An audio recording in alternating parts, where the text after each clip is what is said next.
Bonsoir mesdames, bonsoir messieurs. L'annonce relative à l'enseignement de l'entrepreneuriat à l'école a réjoui plus d'un. C'est une autre école de pensée qui verra certainement le jour et on a l'opportunité d'en savoir davantage. Ce soir, que signifie l'entrepreneuriat à l'école? Quels en sont les enjeux? Les experts sur le plateau nous le diront ce soir.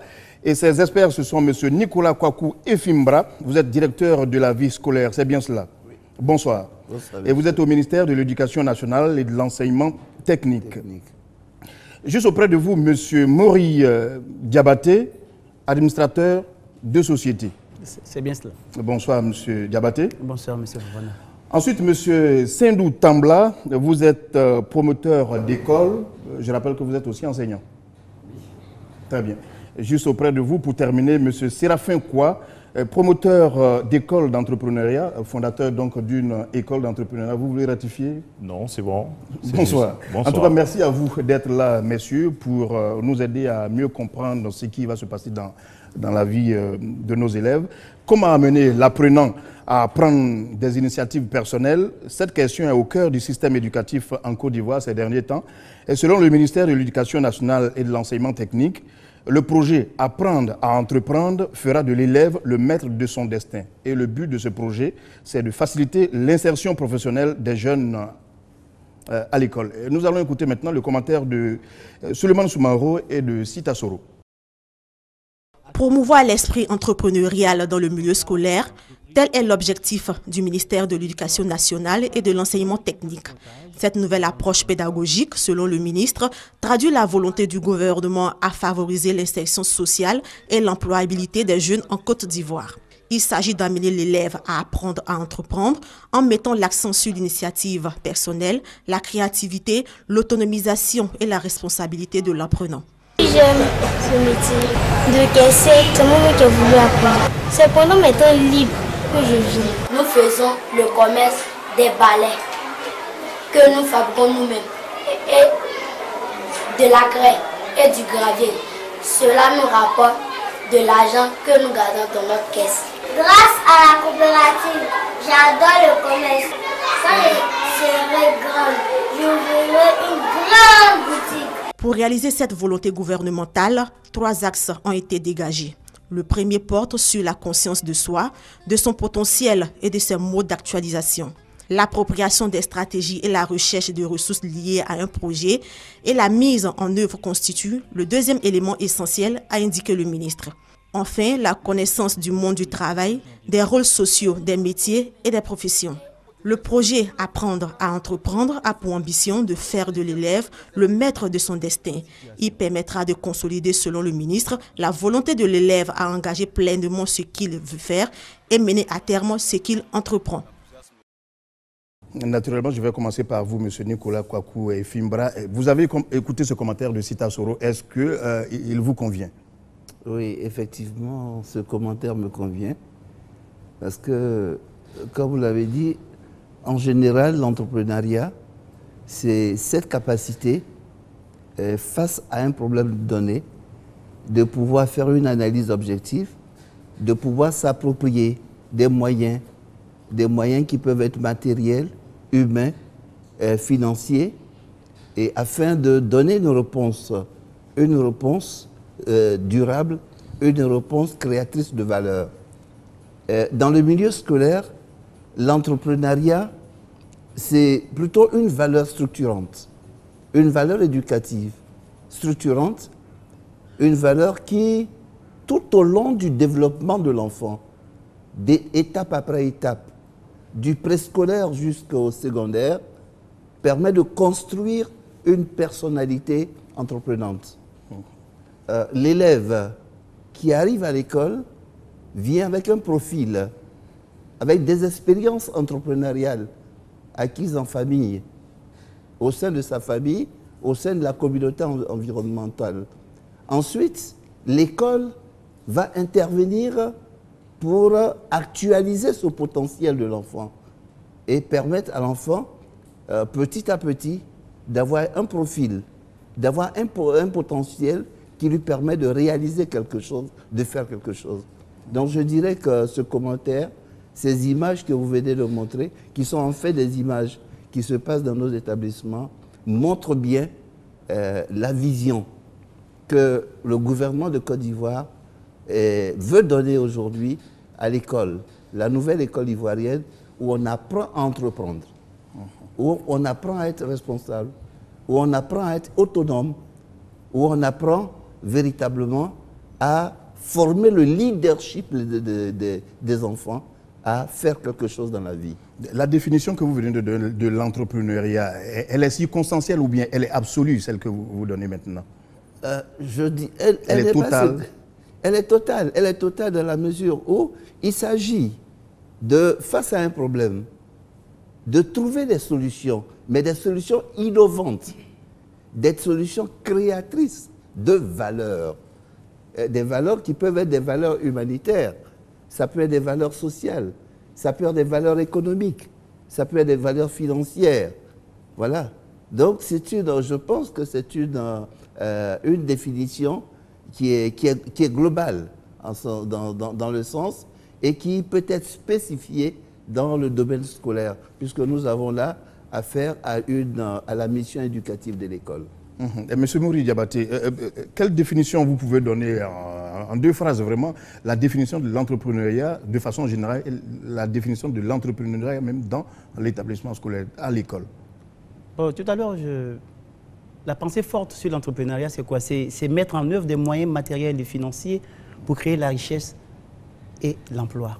Alors, quand je regarde l'entrepreneuriat dans l'école, ça me fait penser à une idée forte d'Einstein qui dit « Je n'apprends rien à mes élèves, mais je leur crée les conditions pour apprendre. » À partir de cet élément-là, on voit qu'on veut orienter nos enfants vers l'entrepreneuriat. Donc, il faut créer ces conditions-là. Ces conditions, c'est ce que nous avons vu à peu près là. On doit leur donner un état d'esprit, on doit leur donner une culture, on doit leur donner une vision sur l'entreprise parce qu'il faut les amener à aimer et à aller dans ce sens-là. Voilà un peu ma vision d'entrepreneuriat. Vous dites qu'on doit leur donner cette culture. Est-ce que certaines personnes disent tout de suite c'est inné pour nous être entrepreneur, voilà, sans aller à l'école? Exactement. Voilà, vous avez, quand je parle de culture, je parle d'éléments sociologiques. Vous avez des Ivoiriens qui sont naturellement commerçants. Je prends des Djoula, Djoula ça veut dire commerçants. Donc dans leur culture à eux, ils sont naturellement des entrepreneurs. Ça va de soi, ça va dans leur culture. Mais au-delà de ça, il y a l'état d'esprit. Moi je dis l'entrepreneuriat, c'est un état d'esprit. C'est celui qui veut se prendre en charge, c'est celui qui veut créer. Et pour cela, il faut que ça soit en lui-même cette idée-là. Il y a le choix à faire. Soit on se prend en charge, c'est-à-dire on est entrepreneur, soit voilà, on va travailler pour le compte de quelqu'un. Vous n'êtes tout de même pas en train de dire, M. Sindou Tambla, que certaines personnes n'ont pas envie de se prendre en charge tout de même. Vous ne le dites pas. Non, il ne l'a pas dit. C'est une volonté. Hein. C'est une volonté. Voilà, c'est un choix que l'on fait de sa vie. Hein. Voilà. Alors, comment est-ce que vous comprenez l'entrepreneuriat? L'entrepreneuriat est un métier. Et ce métier est exercé par une personne qu'on appelle l'entrepreneur. Je peux m'arrêter là. Mais ça appauvrit le sens du mot entrepreneuriat. Mais si on part de la définition du mot entrepreneur, vous allez voir que le sens serait rayonnant. Ça veut dire quoi? Qu'est-ce qu'un entrepreneur? L'entrepreneur est une personne ou un groupe de personnes qui assument le risque de créer ou de reprendre une entreprise, évidemment, en réunissant les facteurs de production, je pense aux ressources matérielles, aux ressources humaines et aux ressources financières, pour justement produire des biens et des services à commercialiser sur un marché donné. Ça veut dire quoi? Ça veut dire simplement que l'entrepreneur affiche la volonté et la détermination de se prendre en charge en créant une activité généralisée de revenus. C'est important. Mais la dimension qui est passée sous silence dans la définition que j'ai entendue, c'est la dimension risque. Assumer le risque, c'est important. Ne prends pas une initiative qui veut. Quand vous prenez l'initiative de créer, il y a un risque qui accompagne que vous devez assumer. C'est important. Maintenant, lorsque vous êtes formé, ça me fait penser à un autre type d'entrepreneuriat. Quand vous avez la formation d'entrepreneuriat, en entrepreneuriat, ça vous permet de minimiser les risques ou même d'annuler les risques. Que ce que j'appelle, ce que Peter Drucker appelle l'entrepreneuriat intelligent. Vous avez une formation, vous créez, vous minimisez les risques. C'est un peu différent des gens qui ont la culture, qui sont nés dans un environnement où les parents sont des entrepreneurs. Ils ont vécu, grandi dans ce milieu comme nos frères Djoula, et puis ils créent. Mais en fait, la différence c'est quoi? Ils créent, mais le taux d'échec est tellement important que chaque fois qu'il crée, il recommence. Il crée, il recommence parce qu'il n'est pas formé. Et donc, ça me fait penser, vous avez un ouvrage, il y a 2 ouvrages importants que vous devez lire, que je vous invite à lire. Il y a un ouvrage qui a été écrit par M. Koué Maurice, qu'on appelle le modèle Djoula. Quel enseignement vous créez des richesses. Vous allez voir que c'est extraordinaire. C'est-à-dire, c'est des gens qui, de façon naturelle, entreprennent parce qu'ils ont vécu dans un environnement d'entrepreneurs. À côté de ça, il y a un ouvrage qui a été écrit par M. Kuyo André, qui est intitulé « De la recherche de l'emploi à la création d'entreprise », qui met l'accent sur la formation qui accompagne. C'est lui qui prend des initiatives. C'est important. C'est important. Si vous êtes formé, ça affine votre esprit et ça vous fait minimiser beaucoup de risques ou anéantir des risques. Voilà un peu Très bien, puisque vous avez parlé de formation, on reviendra sur cet aspect des choses, surtout qu'il s'agit de l'école. Mais c'est Séraphin quoi? Comment est-ce que vous voyez l'entrepreneur? Comment est-ce que vous voyez l'entrepreneuriat à l'école? Je dirais que l'entrepreneuriat, c'est un état d'esprit, c'est un vécu. Parce que, par définition, l'entrepreneuriat est un processus dynamique de création d'emplois, de la valeur et de la richesse, en combinant 3 facteurs de production, la ressource humaine, la ressource matérielle et la ressource financière. Mais en écoutant mes 3 prédécesseurs, je comprends qu'aujourd'hui, moi, fondateur de l'École des entrepreneurs, nous sommes dans la vision. Parce qu'aujourd'hui, quand on regarde notre système éducatif, dans son ensemble, il est basé sur la bureaucratie. Donc les étudiants, quand on finit de faire la formation, ils s'orientent, ils font j'ai l'honneur. Mais en créant cette école, ou bien en introduisant l'entrepreneuriat dans l'école, on va dire aux gens, vous avez maintenant une autre voie de carrière, celle de créer votre propre emploi, de sécuriser l'emploi et de créer l'emploi des autres. Voilà la définition que moi je fais de l'entrepreneuriat. C'est extrêmement important aujourd'hui parce que quand on regarde le taux de chômage dans nos pays, on voit que le taux de chômage est élevé. Il existe une corrélation positive entre esprit d'entreprise et pays développés. Autrement dit, dans les pays où la culture d'entreprise est ancrée dans les mœurs, généralement, le taux de chômage est en deçà de 10%. Donc voici un peu ce que... On revient souvent sur des peuples qui ont la culture. Est-ce qu'il existe aujourd'hui des peuples qui n'ont pas la culture d'entreprise? Il existe vraiment ces peuples-là? Peut-être certains plus que d'autres, mais est-ce que... Tous les peuples ont la culture d'entreprise.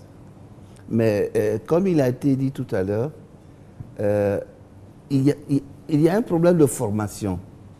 Parce qu'il faut être formé à la culture entrepreneuriale. N'est pas entrepreneur qui veut. Voilà. Voilà pourquoi, au niveau de l'école, il est important d'insister sur la notion de valeur. Parce que l'entrepreneuriat doit pouvoir véhiculer de la valeur. L'entrepreneuriat doit pouvoir installer de la valeur chez les enfants. N'oublions pas que nous sommes à l'école et que l'école a une mission fondamentale, c'est sa mission éducative. Et donc l'entrepreneuriat à l'école doit pouvoir permettre aux enfants d'installer en eux des valeurs. Une activité entrepreneuriale qui est faite à l'école doit être une activité qui permet aux enfants de pouvoir avoir des notions de valeur. Quand je prends par exemple la solidarité, je prends une activité entrepreneuriale sportive. On met en place une équipe de football, une équipe de handball. C'est un projet entrepreneurial. Mais dans ce projet sportif, il y a des valeurs qu'on va inculquer aux enfants, des valeurs de travail d'équipe, les valeurs de solidarité, les valeurs d'endurance. Et l'enfant doit pouvoir grandir avec ces valeurs. Voilà. Voilà pourquoi je dis qu'il est important de ne pas oublier cette dimension d'entrepreneur. Alors, on est un homme d'affaires qui peut faire du profit comme il veut, voyez, sans même tenir compte des produits qu'il va mettre sur le marché, des produits qui peuvent être toxiques et autres. Très bien. En fait, j'ai posé cette question pour que nous attendions sur l'essentiel et je me rends compte que on dit la même chose. Alors, de façon précise cette fois, M. Efimbra, lorsque le ministère a réuni tous ses agents pour dire désormais l'entrepreneuriat à l'école, à quoi on a pensé? Qu'est-ce qui va changer? Qu'est-ce qui va se passer de façon précise? Est-ce que le programme scolaire va changer? Oui, fondamentalement, la façon de faire l'école va changer. Monsieur Kouai disait tout à l'heure que notre école est orientée vers la bureaucratie. Ça, c'est un fait. Un enfant qui va à l'école aujourd'hui, que les parents mettent à l'école aujourd'hui, pour cet enfant, il faut devenir un grand commis. Avoir le baccalauréat, avoir la licence, travailler dans un bureau, voilà, pour les parents. Mais il faut se dire que l'enfant qui va à l'école peut ne pas être un commis. Cet enfant-là peut créer lui-même sa propre entreprise. Voilà. Donc, ce qui va changer véritablement, c'est que notre école ne va plus produire des gens qui vont travailler seulement dans les bureaux, mais des gens qui sont capables d'entreprendre. Voilà. Et spécifiquement dans ce domaine-là, je dirais que la déclaration même du gouvernement met l'accent sur deux objectifs stratégiques. Le premier objectif stratégique, c'est de renforcer la mission éducative de l'école. Cette mission éducative de l'école qui permet aux enfants d'avoir des compétences, aux enfants de pouvoir acquérir des valeurs humaines, la formation humaine, la formation morale, la formation pour pouvoir vivre en société, donc l'intégration sociale, voilà. Et puis le deuxième objectif, c'est la facilitation de l'insertion socio-professionnelle. Vous savez, notre école génère beaucoup, je peux appeler ça, excuse-moi du terme, de déchets. Le taux de décrochage de notre école est très élevé. Mais l'enfant qui, après la classe de CM2, l'enfant qui, après la classe de 3e, l'enfant qui, après la terminale, ne peut plus aller à l'école, qu'est-ce qu'il devient? Il ne sait rien faire de ses 10 doigts. Il augmente le lot des chômeurs que nous avons. Alors que si, à l'école, on a appris à entreprendre à cet enfant, alors cet enfant-là peut réaliser des projets. Cet enfant peut faire quelque chose quand il sort de l'école. Voilà fondamentalement ce qui va changer au niveau de l'école. Très bien. Monsieur Mori Diabaté, lorsque vous avez écouté cela, lorsque la première fois vous avez appris que l'entrepreneuriat sera inséré dans le programme scolaire, est-ce que vous ne vous êtes pas dit à un moment, est-ce que le ministère a pris par le bon bout? Je pense que c'était une attente et que ça devait se faire depuis longtemps. Vous savez, notre pays est passé par différentes étapes. Nous étions au stade de la Corée, au même point que la Corée. Aujourd'hui, la Corée est un pays hyper développé, parmi les plus grands pays au monde. Donc, tant qu'il n'y aura pas cette notion de se prendre en charge, de créer et de développer surtout l'initiative, je crois que nous n'atteindrons pas le stade. Oui, on est déjà d'accord là-dessus. Voilà. M. Fimbra vient de le dire. Si le ministère en a parlé, c'est que tout le monde en est conscient. Mais est-ce que vous pensez déjà qu'on a commencé par là où il fallait? C'est là qu'il fallait commencer. C'est-à-dire, mais il faut mettre les bases. J'ai dit déjà, il faut créer les conditions. Pour créer les conditions, être entrepreneur, il faut une préparation psychologique à tout ce monde-là. Leur dire, voilà ce qui vous attend lorsque vous serez entrepreneur, même si c'est à la base. Il faut qu'on leur apprenne à se dire, vous allez vous prendre en charge. Voilà ce que vous allez faire. Vous ne serez plus, vous serez des patrons aujourd'hui. Ce n'est plus vous qui allez... Ce n'est pas tout de leur dire, mais est-ce qu'aujourd'hui, on pense qu'on leur a donné les moyens qu'il faut pour être de grands entrepreneurs demain? Mais c'est ce que je disais quand j'ai cité Einstein. Il faut créer les conditions. Est-ce que ces conditions sont créées? On a vu des images là tout à l'heure. Mais est-ce que cela suffit? Il faut autre chose. Il faut leur inculquer certaines valeurs pour les amener progressivement à ça. Tout à l'heure, j'ai parlé de la notion culturelle. J'ai dit qu'il y a dans la culture de certains. Mais quand on prend l'économie est divisée en 3 parties. Il y a le primaire, c'est-à-dire l'agricole, le secteur secondaire, l'industriel, et le secteur tertiaire qui est le commercial. Alors, quand on regarde ces 3 secteurs, nous, beaucoup sont des enfants d'agriculteurs. Mais déjà, un agriculteur aujourd'hui, c'est un entrepreneur. Et donc, en partant de cette idée-là, déjà l'enfant à la base qui a son père qui est cultivateur, il a le fils d'un entrepreneur qui est dans le secteur secondaire. Donc, on doit partir à la source pour remonter, pour que chacun joue son rôle. Le parent joue son rôle et l'école aujourd'hui crée un creuset dans lequel on va essayer d'inculquer la valeur de l'entrepreneuriat. La question que je vais poser à M. Tambla, vous aurez le temps de réagir, M. Efimbra. J'ai l'impression que ce qui est en train de se passer aujourd'hui dans la formation professionnelle à l'école, c'est ce qu'on est en train d'appeler autrement et qu'il n'y a rien de neuf. Vous êtes enseignant. Est-ce que dans vos écoles, les diplômés sortent et ils sont tout de suite opérationnels? Non. Non. Je voulais dire simplement, tout à l'heure, il y a M. Kwa qui a parlé de la culture entrepreneuriale. Je vais répondre à votre question tout à l'heure. Il faut qu'on s'entende sur les notions. La culture entrepreneuriale, la culture d'entreprise n'a rien à voir avec la culture d'entreprendre. Ça n'a rien à voir. La culture d'entreprendre est guidée par le souci de se prendre en charge, donc une culture entrepreneuriale. Or, la culture d'entreprise est liée au savoir-vivre, au savoir-être de l'individu au sein de l'entreprise. La frontière est vraiment mince entre les deux. C'est très important. Les deux esprits sont l'esprit d'entreprendre et l'esprit d'entreprise. Les deux sont indispensables pour la survie d'entreprise. Parce qu'on peut créer une entreprise avec un esprit d'entreprendre et la tuer avec un manque d'esprit d'entreprise. Je vous assure qu'on peut échouer, mais personne n'entreprend pour échouer. Oui, bien sûr. Ben, c'est pourquoi je vous dis aussi que la frontière est vraiment mince. Oui, mais c'est important de signaler. Maintenant, pour répondre à votre question, tout à l'heure, vous avez posé la question, est-ce que ça change quelque chose ce cours? Pour moi, tel que ça enseigné aujourd'hui à l'école, l'entrepreneuriat ne change pas grand-chose. Pourquoi? Je constate amèrement que les étudiants ne sont pas suffisamment informés, sensibilisés à l'entrepreneuriat. Pas suffisamment.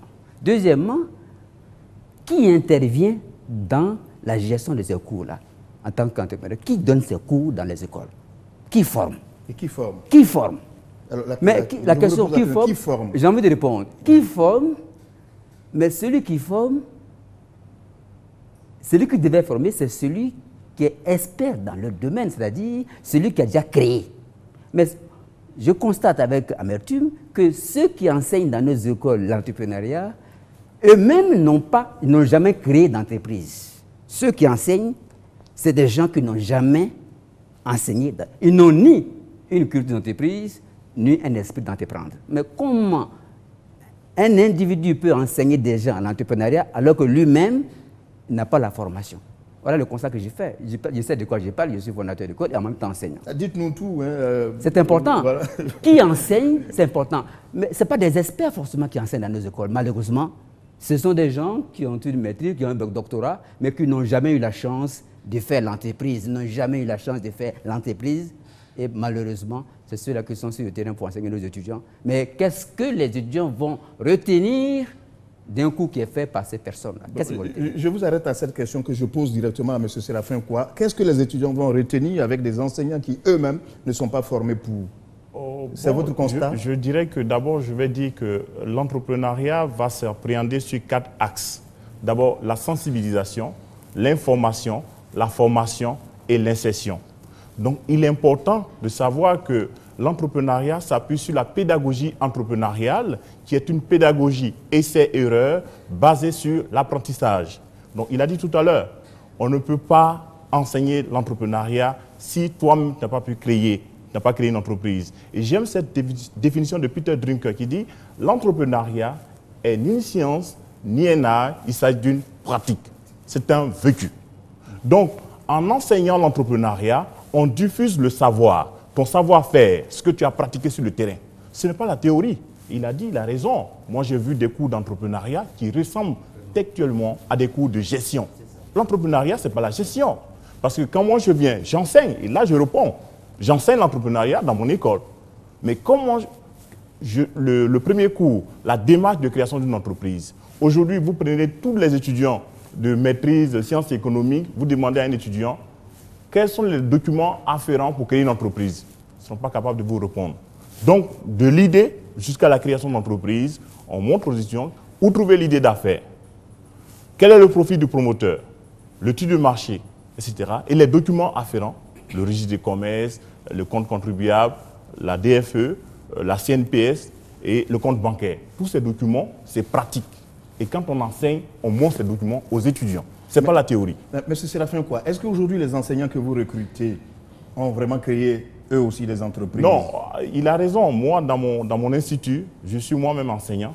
Et les autres enseignants, ce sont des praticiens qui ont créé des entreprises. Des praticiens, je voudrais vraiment continuer avec vous. Est-ce que ça veut dire aujourd'hui que vous enseignez l'entrepreneuriat et en même temps, quand on sort de la classe, on sait qu'on va sur un champ, on va dans une entreprise, on fait des visites d'entreprise? Oui, pour nous, c'est pratique parce que c'est lié. On allie la théorie à la pratique. Donc, je donne un cours, on sort, on fait des visites d'entreprise, c'est obligatoire.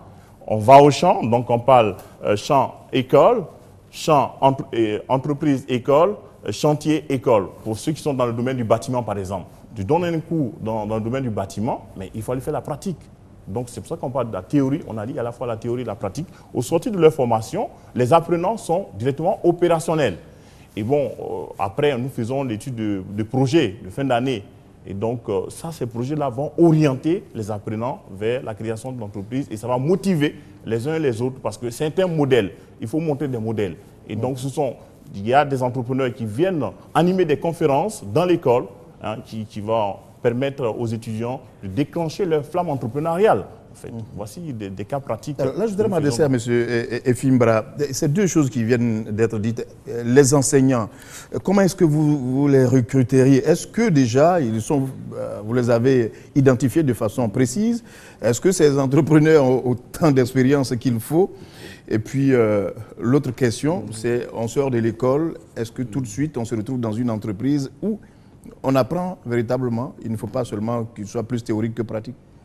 Oui, je vais intervenir en disant vous vous êtes posé la question fortement? Si. En disant qu'à l'éducation nationale, nous avons toute une méthodologie de mise en œuvre de l'entrepreneuriat scolaire. Je crois qu'il faut distinguer un peu l'entrepreneuriat tel qu'il est fait ou enseigné peut-être dans le supérieur, de l'entrepreneuriat tel qu'il va être fait au niveau de l'école préscolaire, de l'école primaire et de l'école secondaire. Voyez? Alors, je veux préciser que l'entrepreneuriat à l'éducation nationale n'est pas une nouvelle matière à enseigner aux élèves. Je reviens un peu peut-être avec M. Kouya pour dire que l'entrepreneuriat, c'est une pratique. Et je l'ai dit tout à l'heure que dans le premier objectif stratégique défini par le gouvernement, dit que l'entrepreneuriat va renforcer la mission éducative de l'école. Cette mission qui est déjà pratiquée dans des activités de vie scolaire que nous avons, c'est-à-dire à travers les activités des clubs et associations, à travers les activités culturelles, des activités sportives, des activités coopératives. Voilà. Donc, ce sera de la pratique. Si je peux l'expliquer maintenant. Oui, allez-y. Je veux dire que l'enfant va pratiquer un ensemble d'expériences entrepreneuriales. Et ces expériences entrepreneuriales vont aller de l'élaboration et de la mise en œuvre de projets à la visite d'entreprises, à la rencontre d'entrepreneurs, à la mise en stage d'observation, au forum d'entrepreneuriat. J'aurai le temps peut-être de détailler un par un tous ces éléments qui vont composer le programme de l'entrepreneuriat. Mais c'est pour dire que nous n'allons pas enseigner l'entrepreneuriat. Nous allons encadrer l'enfant dans des expériences entrepreneuriales. Je prends par exemple le cas du projet. Nous allons, la classe telle que nous la connaissons aujourd'hui, bien sûr c'est la classe où on fait des mathématiques, la physique, les sciences, le français. La classe va continuer à être cette classe-là.